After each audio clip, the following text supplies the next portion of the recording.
Right, Rabotai, Buruchim Habayim. Welcome to our Wednesday class, Yalkut Yosef. We are in the topic of Zimun, Birkat Hamazon. We have two more short halachot, and then we're going to dive into different Brachot. The next topic is Brachot, Borei Pri Ha'etz, Borei Pri Adama, what comes before what. So we'll get to that. Let's just finish up with the Zimun. So regarding a Zimun, I have a Kohen, I have a Levi, I have a Israel, and I have a Rabbi, a Talmid Chacham sitting with us on the table. Who do we honor to say Birkat Hamazon? What comes first? So obviously Kohen, Levi, Israel. Everybody knows Kohen comes before Levi, Levi comes before Israel. But does the Talmid Chacham come before the Kohen, or we say no, the Kohen does the Birkat Hamazon? What do you guys say? All right, I'm going to answer. The answer is that the Talmid Chacham, the rabbi, has the zchut before the Kohen. Even though the Kohen is a, tafkid chashuv, he has a mitzvah of Birkat Kohanim, and he has the ability of transcending the blessing that Hashem passed over to the Jewish people.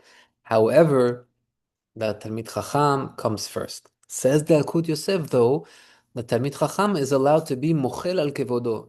The Talmid Chacham could say, listen, I know I deserve it, but I want to give the Kohen, or I want, and everybody's allowed to give the honor to someone else. But he adds the Yalkut Yosef, the Talmid Chacham, let's say you're sitting and a rabbi of the community is with us on the table. We say, Rabbi, do the Birkat Hamazon b'chavod. Okay. Rabbi should be the one. But he shouldn't do it on a regular basis, which means that if the Talmid Chacham is constantly honoring the Kohen before him, people may start thinking, where's the kavod of the Torah? The Torah is more important. There's a Mishnah, Baruch Habanek. The Mishnah in Pirkei Avot says that there are different crowns. There's a crown of Keuna, there's a crown of kingdom, there's a crown of Torah, and the Torah is a special crown. What's the difference between the crown of a kingdom or a Kohen and the crown of the Torah? That it is not passed down. The fact that today the chief rabbi of Israel is the son of the former chief rabbi, and also the brother of the last chief rabbi, is a coincidence, but that's not how Torah works. It doesn't pass down from generation to generation. The best example would be in Parashat Pinchas. We just read it. Hashem told Moshe Rabbeinu he's done with his job. And the Midrash says, Moshe says, Hashem, please accept my sons to be the next leaders of the Jewish people. Hashem says, no, your sons are not worthy as Yoshua. Yoshua is going to be the one. But they're the sons of Moshe. Torah doesn't work like that. Torah, you work for, and whoever achieves it, then he gets the status. So, sorry, I want to ask something? So I was just gonna ask, but wasn't and maybe it was just a coincidence, like how it is right now with like the Ovadia family, but weren't the Nesiim of the Sanhedrin at one point like it was father son father son father son, like the Rabban Gamliel, like weren't there like So it happened to be that you had a lot of Gedolim from that dynasty, but I can't say that that was an halachic requirement, which means if you look at at the Gemara in Masechet Sukkah on page 28 over there, it says that Rabban Yochanan ben Zakkai had 5 students. We all know him. Sorry, he was the student of Rabbi Eliezer HaGadol. Sorry, I mixed up. Rabban Yochanan ben Zakkai did have 5 students, but his student Rabbi Eliezer HaGadol, that page talks about him. But right before that, it says that Hillel HaZaken had 80 students. He was the rabbi of Rabban Yochanan ben Zakkai amongst other 80 students. And the Gemara over there says that out of these 80, the greatest was Yonatan ben Uziel, and the smallest of them was Rabban Yochanan ben Zakkai. Yet who became the heir of the dynasty of Hillel HaZaken? Who became the Nasi after him? Rabban Yochanan ben Zakkai. And everybody wonders, why him? You said he was the smallest. Over there they discussed that even though he was the smallest, he would make himself small, but he had anava and he was worthy the most of Torah. Either way, we see that beforehand, it didn't go by the name of the family or who you were son of. The dynasty of Rabban Yochanan ben Zakkai, and later all those Rabban Gamliel and Rabbi Yehuda, etc. Yes, it's true that for many generations it kept on passing down, but I want to assume that that's because it was rightfully given. We could say not. I don't know about that specifically, but the Mishnah clearly says that Torah, whoever wants can go and learn it, and you get the greatness. And we see it already from the time of Moshe Rabbeinu. So that's where it began. So bottom line, Kohen or Levi or Israel or Talmid Chacham, the Talmid Chacham comes first. He is allowed to be mochel al kevodo and give the kavod to someone else. However, he shouldn't do it on a regular basis because it may lower the honor of the Torah in the eyes of the people sitting in that meal. They see every time the rabbi doesn't do it, what's more important here, right? Because the value of Torah, the ma'ala of Torah, is greater than the kehuna. All right. And now, final halacha regarding a zimun. There's an halacha or minhag to take off the knives while we are doing Birkat Hamazon. Anybody hear that before? Ilan, Baruch. Yes, yes. Oh, you've heard it before. You've heard it Yeah, before. yeah. So what do you know about that? Do you know? Do you From know? your uncle. Oh, really? The Gemara says, "Gadol shimusham yoter melimudam." It's greater to serve a talmid chacham than to learn from him. Why? Because when you learn from him, you learn what he teaches you. But when you serve, when you're around him, you learn from his actions. So a lot of the things my uncle knows, he saw my grandfather, Alav Shalom, he was always around him. He always learned the stuff. But I'm wondering if you know the reasoning why we take off the knives. Because it has pointed and it's like a sword, and you're not supposed to have on the masbiach the sword. Oh, very nice. Very nice. That's a nice pirush. That's a nice pirush. However, I want to suggest another pirush. There's a story about somebody that when he got to Uvnei Yerushalayim, Ira Kodesh b'mera b'yameinu in Birkat Hamazon, he got so saddened that there's no Bet HaMikdash that he took the knife that was on the table and he stabbed himself from the sorry of the Churban of Bet HaMikdash. Today we're 2,000 years after the Churban. We don't have that type of tzar. We should have, but it's hard to relate as much as back in the day they did. But that's the avodah. That's why 2,000 years later, we're still, hopefully there won't be any Tisha B'Av and Mashiach would come. But if he will not come, that's what we're doing. We're mourning. The mourning is an important part because it makes us not just remember what happened, but as long as you're mourning for something, it's a symbol that you're waiting for it to change. You didn't forget and you're hoping for a change. So when you get to Bnei Yerushalayim, there is a danger that if there's a knife on the table, someone may come and take it and hurt himself, and therefore we remove the knives from Birkat Hamazon. However, on Shabbat, we don't have to. You have a table with 50 guests on Shabbat, you're going to start removing all the knives. The big deal. Do we have to? No. Why? Because on Shabbat, there's not as much sadness about the Churban as any other day. On Shabbat, there's a natural happiness of Shabbat, and therefore there's no fear that someone may come and do that. And according to the Kabbalah, it's not good. Some have a custom, instead of taking off the knife, you could also cover it during the week. But according to the Kabbalah, better not to cover. Better not to cover the knife on Shabbat, because Shabbat represents the mituk of the judgment, the sweetness of the judgment. So I guess by not covering the knife, you're showing that you're sweetening the judgment. Kabbalah, okay, we don't understand Kabbalah, but bottom line, during the week, you could either cover it or remove it from the table. But on Shabbat, you are not required to do that in Berikat Hamazon. All right, Rabotai, Hazaku Baruch. If we don't have any questions on this, then we'll jump right into our next topic. Do we have any questions? Johnny, did you just join? Is it Johnny? Emil? Ilan? ברוכים הבאים if I didn't say to anybody. Yalla, let's dive into the blessing that we say on perot, on fruits. All right. כשאוכלים פירות, let me just... Okay. When we eat fruits that are not worthy of being eaten, I don't know what the situation would be, but for example, if someone is stuck somewhere and doesn't have any food and he sees a fruit on the tree, but it's not ripe, it's like a fruit that's, you don't enjoy it right now, you can't eat it. But if you have no choice and you're fasting and you're hungry and you want to fill yourself so you're not weak and you're going to eat that item, do we say a bracha or do we not say a bracha? Which means, I guess the deeper question is that if you don't get any joy in your mouth from this item that you're putting right now, do you say a beracha on it or not? So regarding that type of fruit, if it's worthy to be eaten al yadad dechak, al yadad dechak means that I wouldn't eat this normally, but I'm able to eat it. This, let's say, a very not ripe apple that's a month away from being ready. I wouldn't normally eat that. Don't like the taste of it. But al yadad dechak, if I have no choice, I will eat it. Then you say a beracha. But what would be the beracha on that? Is it bore pri ha'etz, because at the end of the day it's a fruit, or is it shakol because the fruit is not where it needs to be?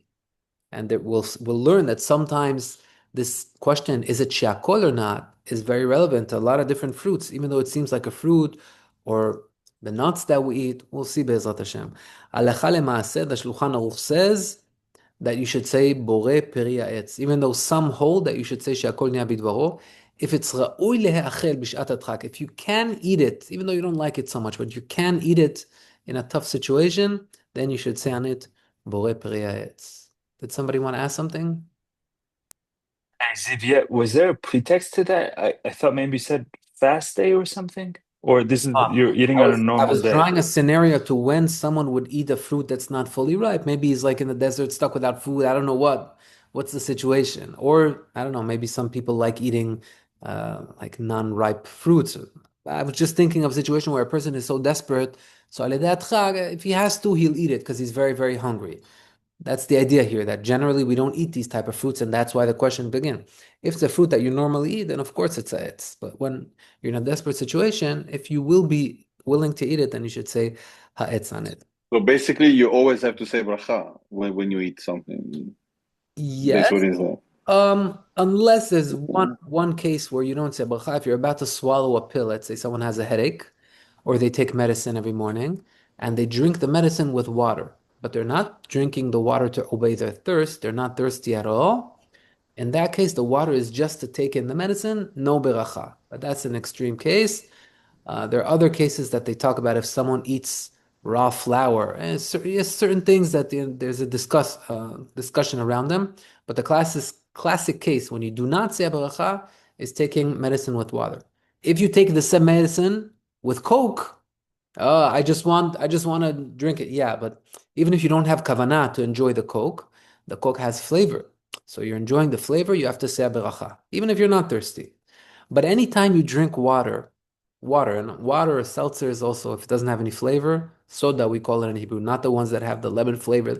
Anything that has no flavor, if you're not drinking it to obey your thirst for a different reason, like medicine or whatever it is, or you go to some sort of checkup in the hospital and they need you to drink something so that they could test you, whatever it is, if you're not thirsty, you do not say abracha on that water.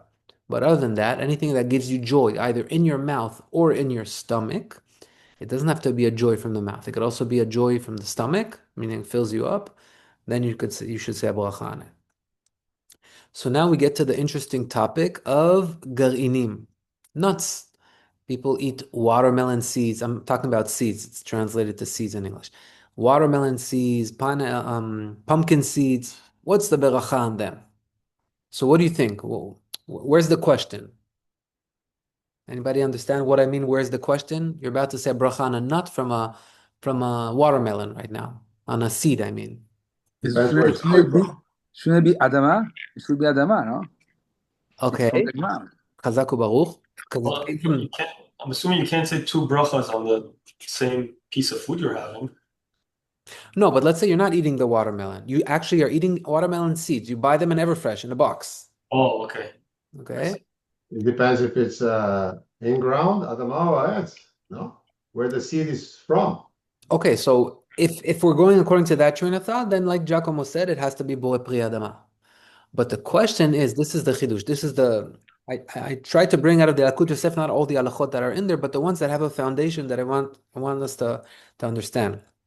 The question is why do people grow watermelons? For the watermelon or for the seeds? That's the question. If the main purpose is to grow it for the fruit, for the watermelon, then anything that comes on the side is going to be she'akol niya bidvaro. So the seeds are there, but they're not part of the fruit. So they don't get the status of the fruit. They turn into she'akol niya bidvaro. But if you grow it for the purpose of the seed, then it will get the bracha of borei pri adama. Soon we'll see an example for that. So when it comes to watermelon, says the Yalkut Yosef, seeds of watermelon or even a melon. I've never seen anyone eat seeds of a melon. Maybe you enlighten me, but he says either way, those would be she'akol, because the main thing here is the watermelon itself or the melon itself, and the seeds are something on the side. He says, however, if you did say borei peri ha'adama, yatsa, right? Because you're Yitzhak Chuvah, because at the end of the day it came from the ground, and this bracha exempts you. However, Everything that I told you right now is in the beginning of the book of Yalkut Yosef.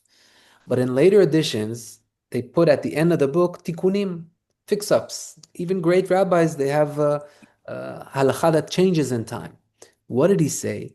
He said at the end that today some watermelons are not high quality watermelons, and they're just grown for the purpose of taking the seeds from them.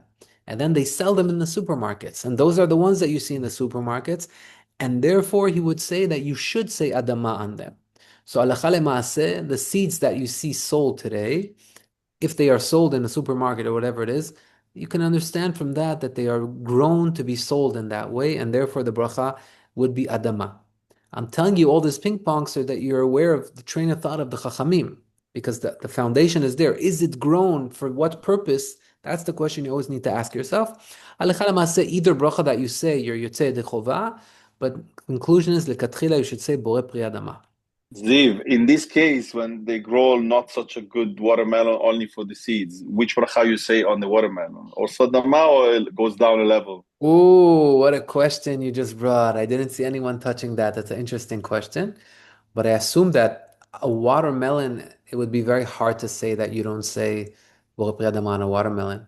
So it would have to be a very bad watermelon to say that we don't enjoy it. But Yalkut Yosef says just today, the watermelons are grown for the purpose of seeds. But I don't know if he means that they're not grown for the purpose of watermelon at all. Good question. I don't know. I've never seen a watermelon that's not worthy of eating while the seeds are worthy of eating. Interesting question. I don't know what to tell you. And then he jumps into sunflower seeds. All right. So those come out of the ground, and the only reason you grow those flowers is for the fruits of them, and therefore, obviously, it's Adama over there. There's no question. He says, however, if you do say she'akol on this, yesh lecha al mi lismoch, you have her to rely on. So seeds, Baruch Hashem, any direction that you take, at the end you're covered. There's someone that holds like you, but if you want to follow the Yalkut Yosef, then the seeds, the bracha on them would be borei peri ha'adama. All right. Now, regarding, this is interesting. Someone takes oranges and makes a jam out of the oranges. Alea Shalom, my grandmother would make jam from anything. I remember on Pesach we had carrot jam, prune jam, all these jams, delicious. Someone took klipat tepuzim, he says, he took the peels of the orange, not the orange itself, and he made from that a jam. Because if you make the jam from the orange itself, there's no question. The oranges are still in there. It's going to be borei pri ha'etz. Yes, there's sugar in there, but the majority, everything is around the oranges, and therefore it's going to be borei pri ha'etz. But what happens if I make something out of the peel of the oranges? I don't know if you've ever seen this, but some people eat the peels. We'll talk about it in a minute. There's also a peel of an orange that they dip in chocolate and they sell it, and it's like a sweet and sour flavor. They actually sell those in Israel. So he says, what's the beracha on that?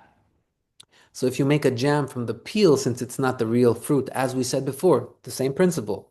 The real idea of the orange is the inside. The peel, if you have some sort of joy, the joy of that is going to be she'akol niya bidvaro na borei pri ha'etz. He actually differentiates between the outer peel, which is orange, and the inner peel, which is the white. Between the fruit and the orange, there's a layer of white. He says that layer of white, if you're just eating that and you enjoy that, that would still be borei pri ha'etz. But once you have from that orange peel on the outside, it's going to be she'akol niya bidvaro. So if you made a jam out of that orange thing, it will be she'akol niya bidvaro. And what happens if I take those peels and I dip them in chocolate and I sell them in a supermarket, like as I told you? Same idea. It's going to be she'akol niya bidvaro, because again, the main thing of the orange is the fruit itself and not the peel. And so the peel gets a she'akol niya bidvaro. All right. Ziv, Oh, is there anything that you said the jam, orange jam, let's say from the fruit itself, you said it's borei pri ha'etz. Is there anything I heard once, if it doesn't keep its form or something, then very good. Very good. it's We're going to touch that. So very good. So what Nick is saying is Alachan Shulchan Aruch. The Shulchan Aruch says, Temarim shemiachan, someone took dates and he turned them into like he jammed them into a paste. All right? So the halacha over there says that if it's still visible that these are dates, which mean if the shape of the fruit, obviously it's not it's not the shape of of a date anymore, but if you can tell that it came from a date, then the bracha would still be borei pri ha'etz. But if you can't tell that it was made from a date anymore, then it's going to be she'akol niya bidvaro. I saw the poskim explain what does it mean that the shape is not there anymore.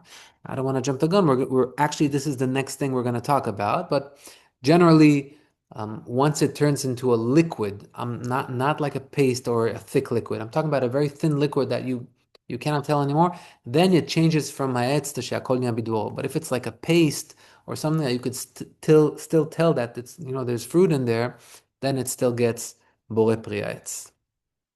All right. So now another important foundation regarding berachot with fruits. I have a fruit. Let's say I cut an orange in the middle. I ate half is left here. Now someone else comes and he sees that half orange, and on the plate under the orange, what happened? Drops of the orange fell and it created a little bit of a liquid, maybe half an ounce of a liquid that I want to drink right now. So what would be the beracha on that liquid? Is it borei pri ha'etz or is it she'akol niya bidvaro? So again, as I said, this is a foundation. The halacha is that if it doesn't have the essence of the fruit, it's called in halacha ze'ah, a sweat, meaning as if to say the fruit has a sweat. The liquid that comes out of fruit without the pulp, without the actual piece of fruit, that's called the sweat of the fruit. The bracha on the sweat of the fruit would be she'akol niya bidvaro. But if I take that half orange and I peel it and I put it in a blender, I'm not talking about a ninja blender like Nick said before. If you put it in a ninja, it turns into complete liquid that pours, that you can't see anything in there. That will become she'akol niya bidvaro. But before we had ninjas, the blenders that I grew up with, that when you took in fruits and you mix them on, my grandma at Asham called it a fulata. Maybe it's in Italian. I don't know. Steve, you tell me. Is that you? Yes, frullato. Fulata. So they would take the fruits and blend them, and it's like a paste of fruits, but we would drink it. So the bracha on that would still be borei pri ha'etz because you sense the fruits. Today with the ninja, sometimes it becomes complete liquid where you can't see anything that exists there anymore. Then it gets the status of she'akol niya bidvaro. So Ziv, How about today's orange juice with the pulp inside, it's adama, ha'etz. So I don't know how that's made. I don't know if that's really fresh oranges that included all of the fruit. It looks like over there it's mainly the sweat of the fruit because I don't think they take the orange and put it in a blender. The pulp is something that they maybe collected from after and threw it in, but they squeezed the juice. It's juice, so therefore that would be borei pri ha'etz. But if you were to take a full orange and blend it in a blender that it's not a ninja, a blender that you still get like chunks over there, that would be borei pri ha'etz. That pulp, I don't think it's real orange juice because a lot of the time that pulp is not even 100% orange juice. It's artificial and they just put a little bit, at least the Israeli ones are like that. They just put a little bit of the pulp in there. But even if it is 100% orange juice over there, it's the essence of the drink is the ze'ah, is the sweat. Maybe they added a little bit on the bottom. It's not a thick paste, and therefore it's going to be she'akol niya bidvaro. So regarding that fruit that was cut, since it's just sweat, it will be she'akol niya bidvaro. Except for one fruit. There's one fruit that on the sweat of the fruit, we don't say she'akol niya bidvaro. We get a different bracha. Anybody know what I'm talking about? Grapes. Grapes, exactly. The kiddush is made out of the sweat. We don't take a full grape and blend it. We squeeze the juice out of that. We leave the pulp of the grape or whatever you call it outside. And that gets the beracha of borei pri hagefen. Now, if someone were to be, let's say, traveling, this happened to me when I was in South America. After the army, a lot of soldiers go travel for months. You're not always in a place where you have wine to do kiddush Friday night. You have to squeeze grapes or whatever it is. So interesting practical halacha. If you do not have grape juice, you're able to buy raisins. Raisins are dried grapes. Is there a way to make kiddush from raisins? Says the Yalkut Yosef, yes. If I take those raisins and I leave them in a cup of water or a bottle of water for 3 days, after 3 days, the water absorbed from the raisins. I have to remove the raisins, and now the water that is left in that bottle, the bracha on that will be borei pri hagefen. I could also squeeze the liquid out of the raisins as well, because they probably puffed up into almost like a grape shape. Squeeze the liquids, but sift it. Don't have the actual raisins in there. Remove the raisins.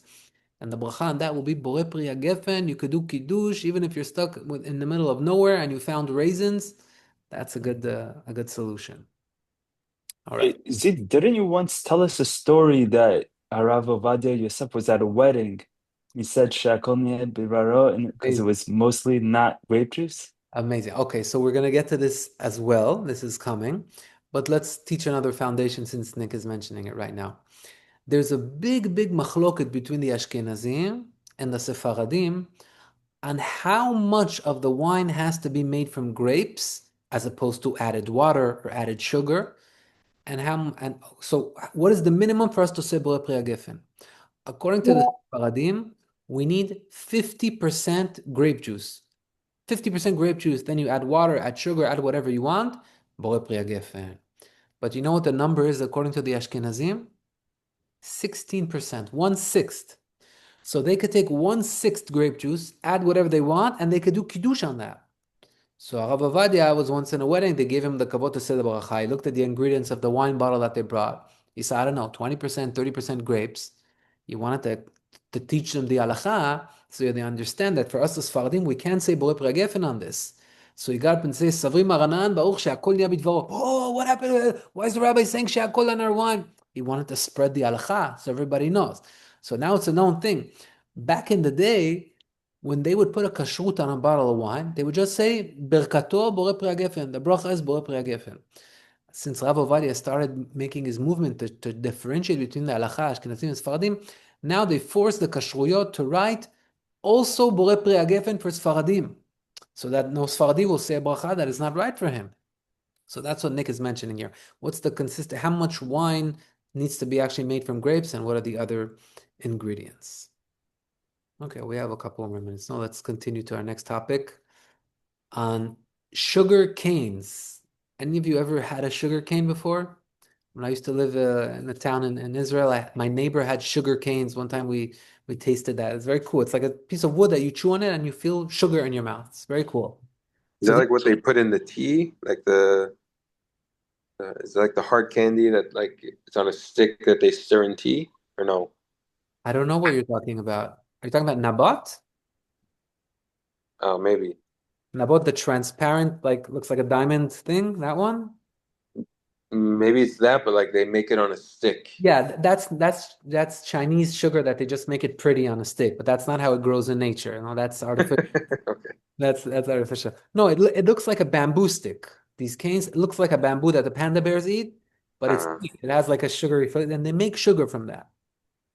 So says Yalkut Yosef, if you take that stick and bite into it, the bracha on that will not be Borei Pri Etz, even though it's like sugar, because it's not real sugar. It's it's like a piece of wood that you're chewing on, but you do get joy from it. You're gonna say She'akol niya bidvaro. That's the bracha on a sugar cane. Now, very, very important halacha. What do you do if you have certain items that the halacha on them is not clear? I'll give you a few examples.